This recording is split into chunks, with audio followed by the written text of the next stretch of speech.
1970, we sure we did before fruit.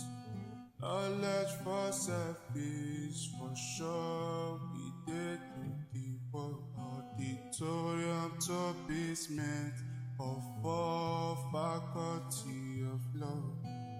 We did represent, stand tall anywhere we go.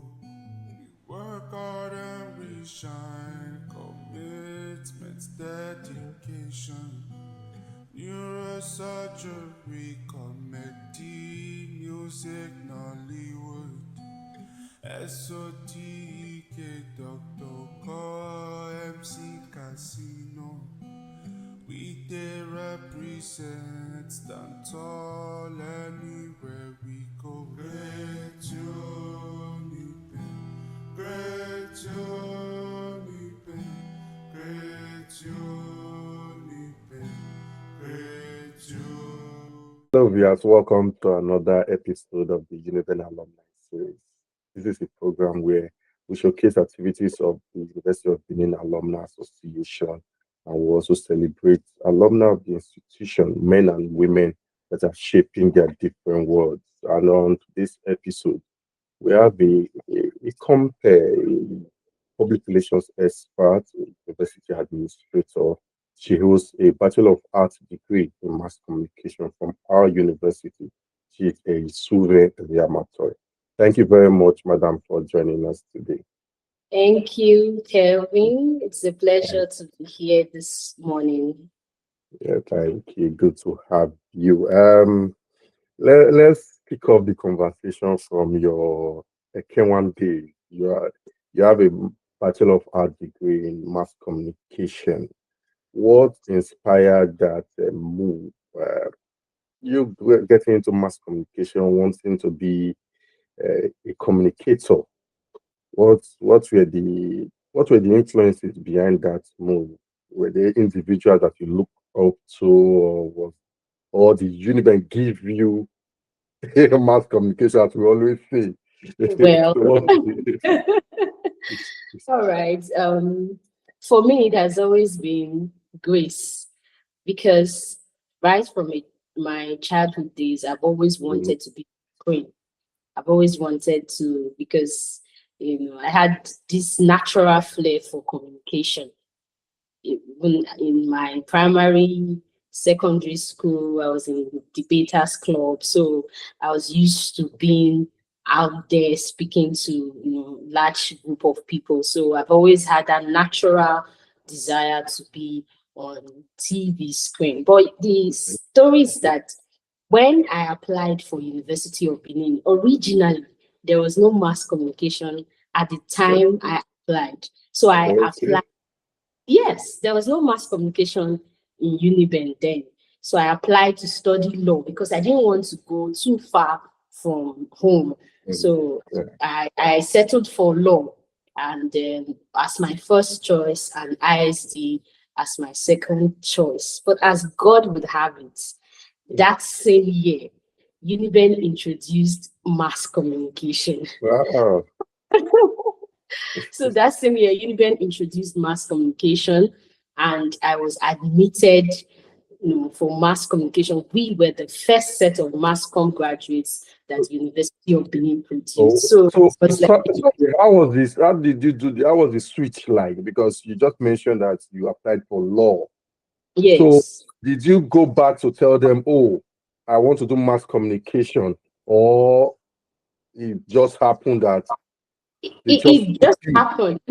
Back then in the days, admission was something that it was a tough one. So I must use this opportunity to acknowledge a very dear person, my daddy. I call him my daddy. He was very instrumental to my admission success in the University of Benin. I'm talking of Professor Kes Obayagun. I didn't know him, but as at that time, but he was, being who he is, someone who had always wanted to give back to society. He had promised that anyone from his community, where his mother was from, that anyone who scores 200 and above and is willing to apply for University of Benin, that he would do all within his power to assist that person gain admission. So based on that, words reached my dad that somebody like that had made that commitment, and so we reached out to him. I could remember very vividly, myself and my elder sister, Sister Yobosa, we came to Uniben that very fateful day, came to see him. He was very warm and he received us, with so much excitement. And we told him, oh, this was our story. We heard his commitment, and he said, okay, no problem. So that was how I gained admission, that year. So probably I'm very sure, since law didn't work because I had 200 in JAM. I scored 200 in JAM. So then, okay, Kevin, then when we got to him and he was like, oh, your cutoff is not up to that of law, but let's see what we can do. So that was how, luckily from nowhere, mass communication was introduced. And I was like, oh, I think I like mass communication. So that was how I gained admission into mass communication. Okay. If we can say, maybe you have been destined for mass communication right from the very beginning. Yes, the hand of God was part, and it was obvious. Yes. Yeah. Okay. I've had some other guests on this show who schooled at the Kenwan campus of our university, and then we have had they've made some comments about the environment, how warm, how homely. I can remember vividly. One of the guests says is homely. That the connection among the students and even the teachers, the lecturers there is, almost everybody know each other in that environment, and it makes it homely for you. Very true. So from your own perspective, how was schooling 4 years at the Kenwan campus of the university? How was it like? Wow, it was a great experience for me because when we came in as the first set of mass comms students, we were paired with the theater arts. Then the department was the Department of Theater Arts and Mass Communication. So we had the opportunity to take courses from theater arts and then major in mass communication. So it was a beautiful experience. So I didn't just graduate as a mass communicator. I was also privileged to train as a performer, based on that experience. And so it gave us the opportunity to work together closely. So today, if you see me on stage, not just because I was trained as a mass com, because of the experience I've gathered, working with the theater artists. So we were a family. It was a beautiful time together. We knew one another. Our hostess were also very close to each other. So it was not like the regular kind of very campuses where you have people live separate from each other. But for us in Ekenwa, so it was difficult for you to do something and the other person is not aware. So we're conscious of who we were or who we are, and we're conscious of the fact that we're a family. So we always looked out for one another. And that gave us, a conducive environment to thrive. Our lecturers were people we could relate with. Our lecturers were not the type we saw as people who were not approachable. They were people we could talk with. They were people we could share our challenges with. So it was very homely for every one of us. And that contributed greatly to how, we learned and we were relaxed and we could be able to succeed while learning in a Kenwan campus. So there's this special bond that we share as a Kenwan. Yes. we can't say we are jealous, but that's good for you to have that. I want to talk about, you mentioned that your set, people were the pioneers in the Department of Mass Communication. And how was it like academically? There was no template, there was no guidance. You didn't have senior colleagues who you look up to And for the lecturers, for some of them, this was the first time they were delving into mass communication. Maybe some of the courses they might have the experience, maybe from their student days, learning or training. But for you as student, this was the very first, probably the trials, as I would say. So how was Yeah. it like for you people academically? Well, it was something that it was more like a learning period for us. Hmm, Initially, uh, it was going smoothly, we're learning smoothly, but at some times we also had our challenges because we had situations where we didn't know what courses to take as electives. You know, there okay. was a particular time we took an elective course. Some of us took in theater arts, some of us had to take some courses in fine and applied arts, some even had to take in religious studies. So we had that challenge, you know, and then after, you know, our course advisor would say, oh, you were not supposed to do that. This is what you're supposed to do. So we had all of that challenges, but those challenges, you know, did not deter us from becoming who, you know, we were meant to be. And my class, my set was a very resilient set. My set was one set that, you know, we saw ourselves as pioneers, you know, and we needed to put our foot down to do the work, irrespective of the challenges, to ensure that we leave a better legacy for those that were going to come after us. So it was challenging, but we were able to surmount those challenges because, you know, we were here to stay. Uniben was Hmm. our dream. One of us, we knew that, you know, because Uniben, it's not just any kind of school. It's Univest. So, and for the fact that we're in Uniben and being the first set of Hmm. mass comm students, were there to make sure we succeeded. And of course, we'd like to, you know, give kudos to our lecturers to who helped us, you know, all through the time to ensure that we worked, you know, in the paths that we were supposed to. So they put in their best. People like Professor Kaku, people like Mr. John Badi, now Dr. John Badi. We had Mr. Tony Abolo. Mr. Hmm. Tony Abolo does public Okay. relations. Mr. Tony Abolo, even, you know, on very, you know, very stressful conditions, would still come as far, you know, even when sometimes even when he was sick, he would still come to lecture us.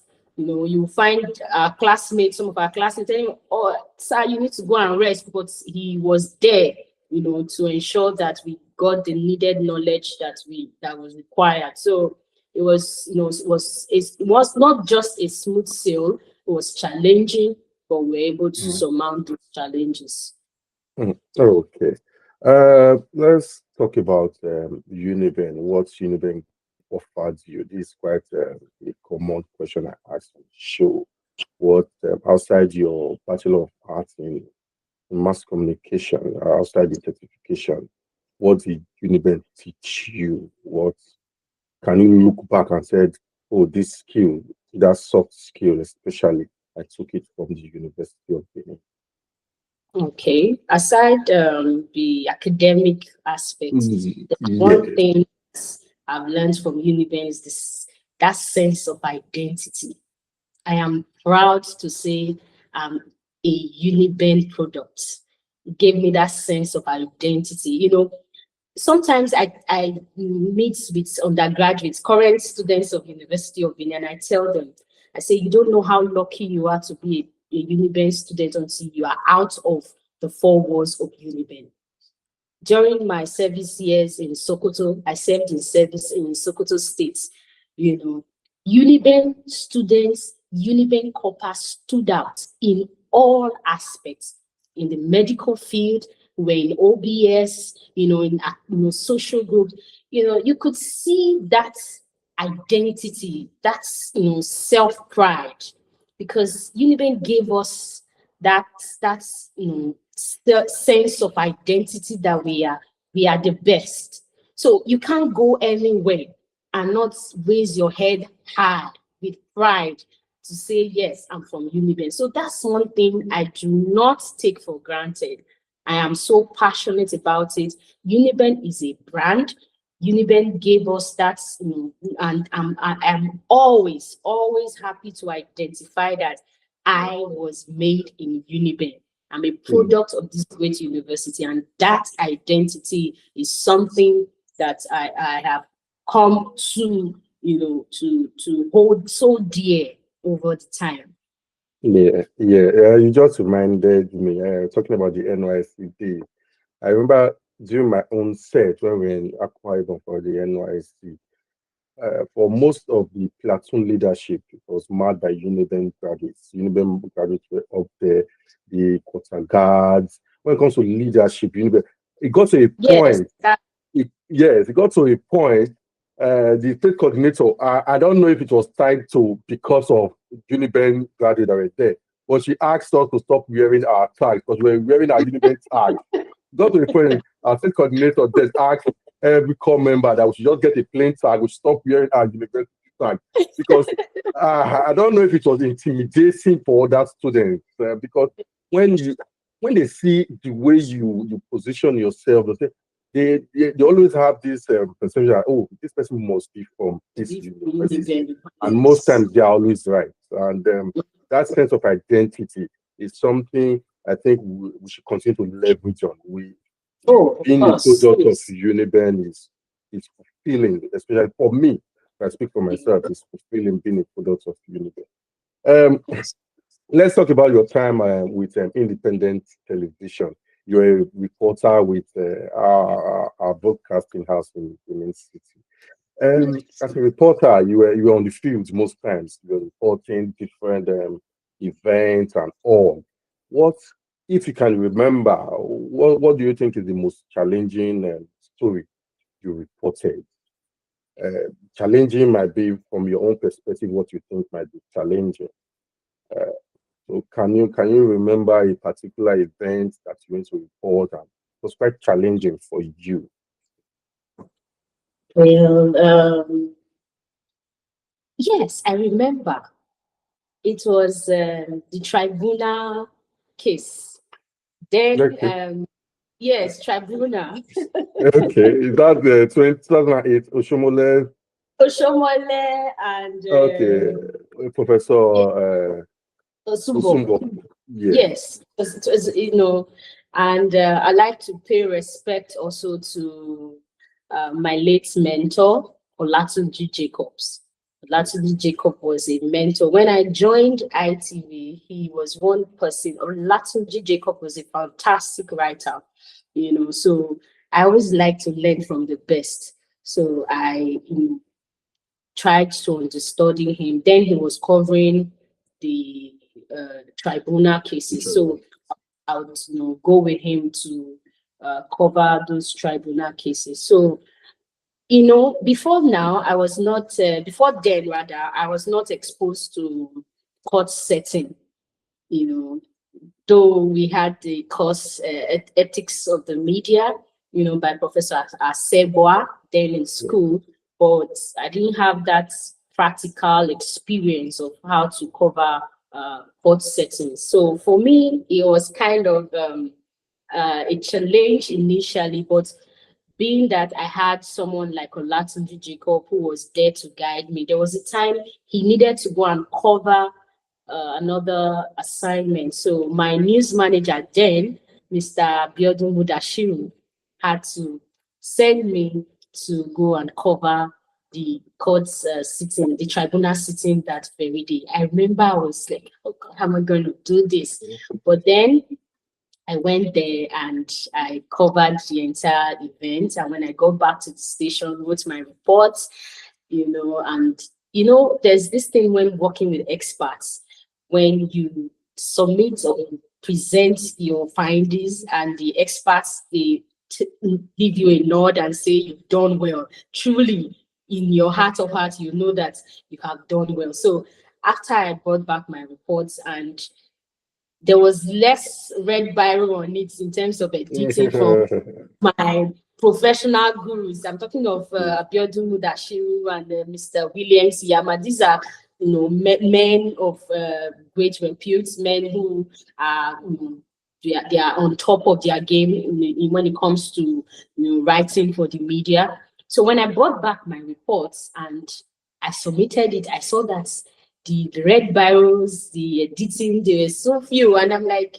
and the man looked at me and said, "You've done well." I was so happy. So that was one challenging aspect, but thank God we had guidance, and we were able to pull through. So that's one challenging aspect I could remember. And then another one I think was the flood issue. There was a time that we used, we used to have issues with. It's unfortunate that we still have those issues. We still do. I remember covering one area around was behind the traditional ground. Okay. To assess those places was something else. So we had to go there. Those people had to flood. Their homes were flooded because as a result of the rain. So assessing those places were a challenge. But of course, as a journalist, your job is to tell the story. You still have to do all that you can to ensure that you cover the events and get to hear people's side of the story, and then let the world know what people are going through. So those are the two experiences I can remember now. But other than that, there's something about doing what you love to do. When you're on the field and this is what you already know that this is what you were called to do, it's less of a challenge for you. It's less of a challenge because in the process you get into not just to learn, but you are enjoying the work. So that was it for me. And till today, I'm grateful for that opportunity that was presented to me at ITV, Independent Television and Radio, because it was the foundation for my professional growth.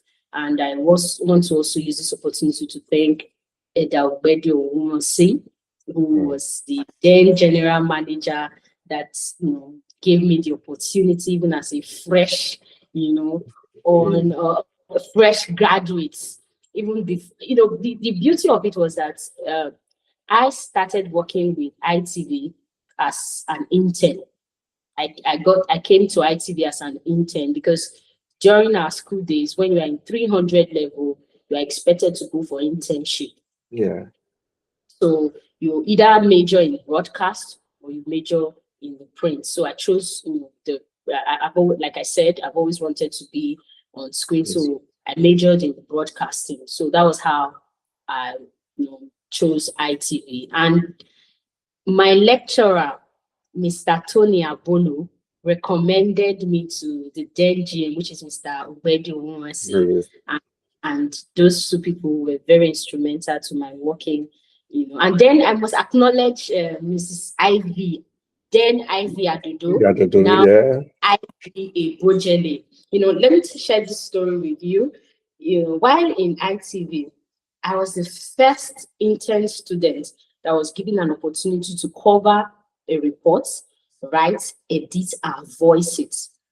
Before my time, it had never happened in ITV. Of course, there were, other internship interns that were coming to ITV to undergo their internship. But for me, like I said, passion drove me. So because I was passionate about the job, I always had to go the extra mile. So one day, when in the newsroom, I was just talking on the phone because they had given us our lecturers, Mr. Badi, now Dr. Badi, had given us a lecture, had given us an assignment rather to produce a jingle. It was part of our continuous assessment to produce a jingle. So while in the newsroom during that internship program, I was talking with the person I was supposed to produce the jingle for. It was a business. And Ivy Adodo, who was the head of the newsroom at that time, she overheard my conversation. And she said, "You voice jingles?" I said, "Yes." The next thing that came out of her was, come and meet me in Glass House, first thing tomorrow. And that was how I went to Glass House the following day. And then she assigned me to cover, a bit, which I did. And that was my journey to being a reporter with the independent television and radio. Quite interesting narrations you have dished out. I think I will also use this opportunity to also thank IT because he actually gave me an opportunity as well. That's good to know. I was a teenager. I was 17 years when Mr. Ehisumwen put me on air to discuss analysis, which I did for. Yeah, I was not going to school. I was not in Uniben. I just finished from secondary school. This was a big platform they were given to a teenager. I was recommended by my friend Biopsychic then. This personality were actually for about 5 years. Smart Onogun, Sanofi Francis, these guys put me on air several times. And I thank them a lot. They made me a local superstar then because when I'm walking on my street, you're an international superstar. This guy on Global Sports, people call me to get my opinion on football matches. They even come, even those that are going to what they call it, besting, they call me, you think Man United can defeat it? I don't know. I can only just analyze and just say, this might happen, but I don't know the outcome. So kudos to ITV. They've actually provided a good platform for a lot of people, of us, especially from a post state. We thank them so much. Let's talk about you currently work with our university, University of Benin. We worked together at some point. I came to meet yourself and Tracy and the others at public relations unit, and I would say that was the best part of my working life, my professional life. I enjoyed every day. I looked forward to waking up in the morning and going to the office because I had wonderful colleagues. I had wonderful senior colleagues that I could learn from. I could relate my ideas, and I had open arms from you people all the time. And I could see it was not just professionalism from you guys, it was both passion. You could see the passion. You wanted our university to work. If you took extra mile, we were ready to put in the work. And I want to ask, what is it for you working for our university, the university that we love so much? Okay, like I said, Uniben gave me that foundation. I am proud to be trained in Uniben.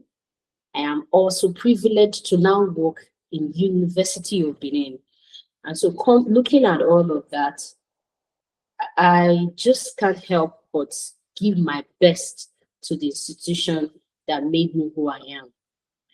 So working in Uniben, I see it as an opportunity to give back to the system that made me.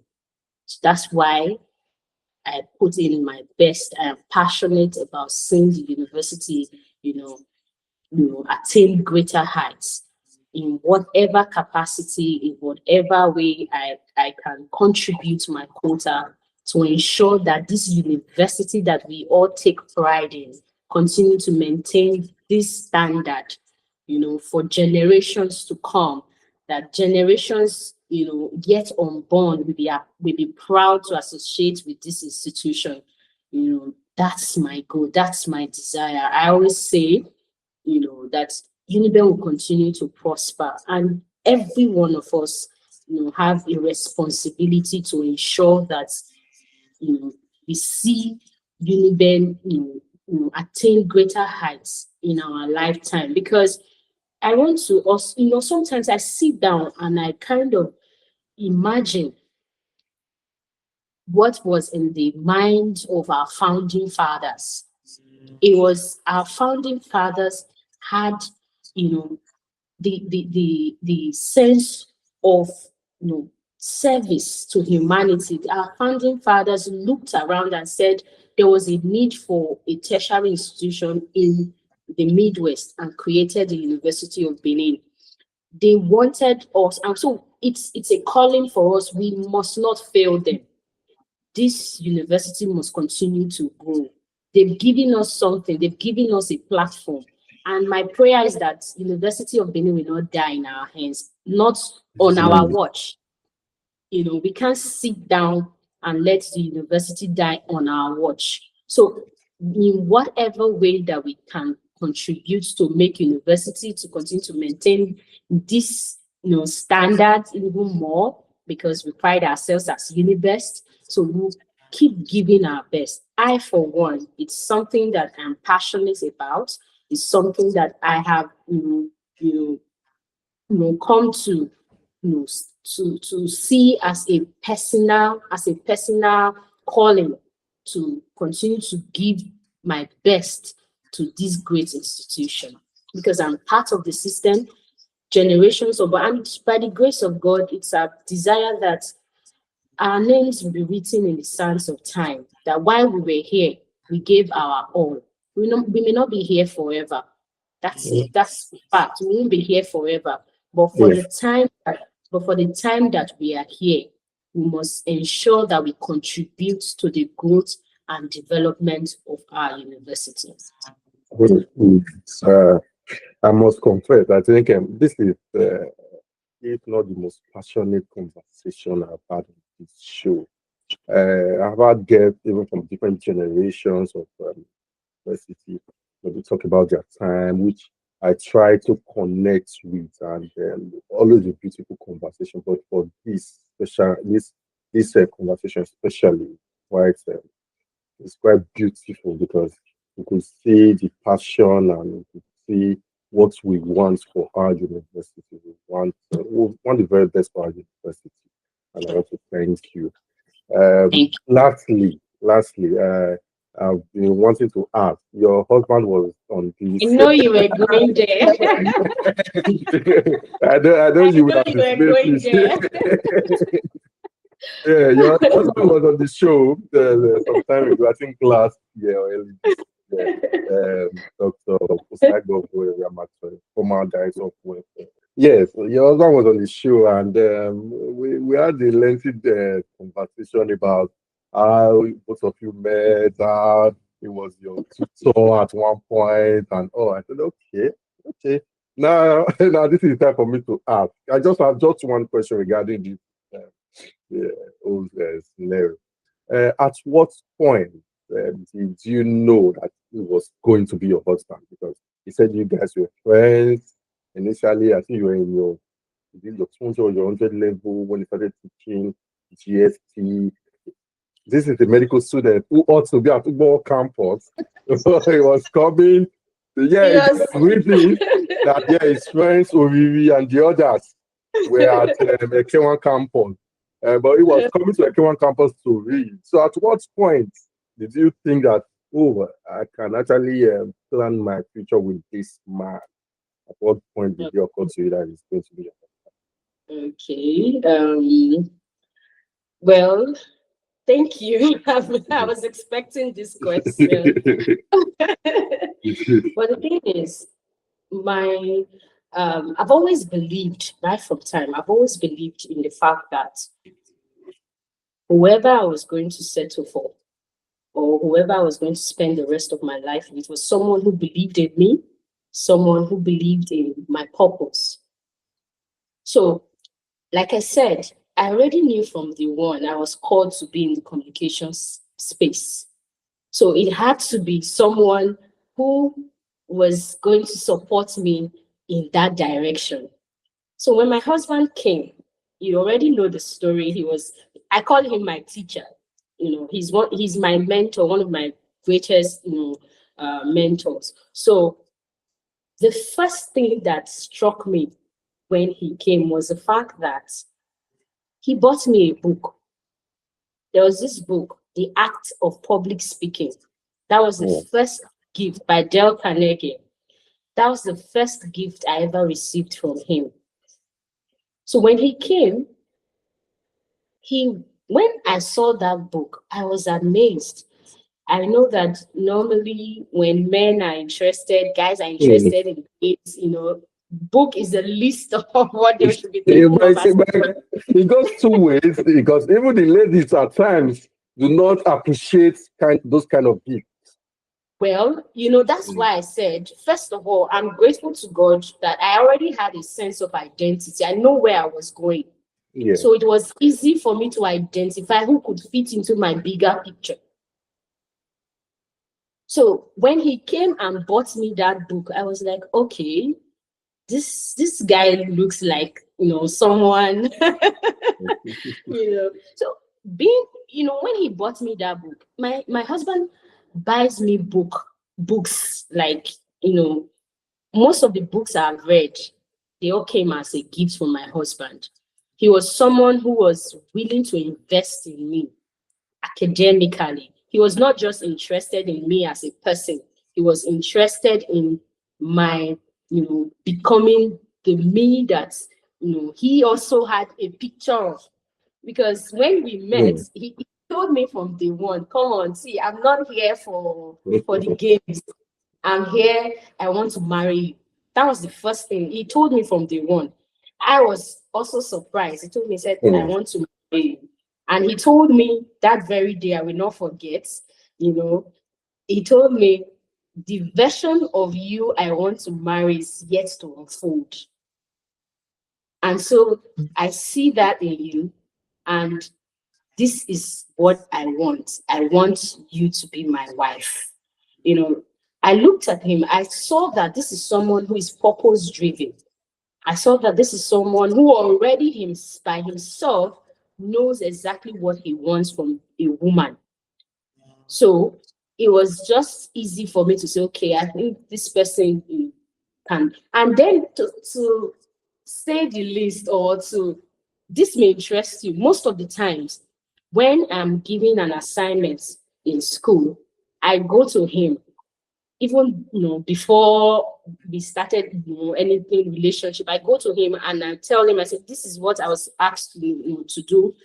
He would read the book. He will explain. Yes, I tell you, that was what he was doing as a student, as a medical student. As a medical student, my husband would read my notes and then come back and explain to me and break it down, because he's more like a naturally born teacher. He's a teacher. So he can actually read and break it down in such a way that you understand. So he was doing all of that for me. There was this assignment I will never forget. It was on a course in advertising. We were asked to design a copy, write it was copywriting, so my husband is very creative. So I reached out to him and I said, I have this assignment. And then he gave me an idea and I, did it. When I submitted that assignment, my lecturer, Mr. John Badji, asked me, he said, Ehi, you are not the one who did this thing. He told me, he said, Ehi, you are not the one who did this thing. Tell me, who did this? He said, because I know all my students and I know their capacity. This work, this is beyond you. I had to open up to him. So it was more like my husband from day one was interested in the me that you're seeing today, even before I saw myself, in this state. Till this very moment, my husband is still the one that tells me, you need to do this, you need to do that. So he's always investing in me. He buys me books. If my husband is someone that he loves knowledge. He likes you to constantly learning and improving on yourself. If he finds any training, any master class, my husband will pay for me to attend that class. He would send me links on various topics that has to do with my field. So that for me was one thing that I held on to and said, okay, this is the kind of person I want to be with. Someone who can guide me, someone who can direct me. And he's a filmmaker as well. So bringing his creativity from the filmmaking aspect, and then mixing it up. It was something that I know that, okay, we could do great stuff together. So And then having him as my husband would be an added advantage. Perfect. Thank you so much, Ehisumwen Thank you. Eriamiantoe. It has been passionate, has been engaged, it has been loving speaking to you. I really appreciate you for taking time to be part of the Thank show. you. And I want to also say thank you to you. We are so proud. I've never stopped, letting you know how proud I am of you.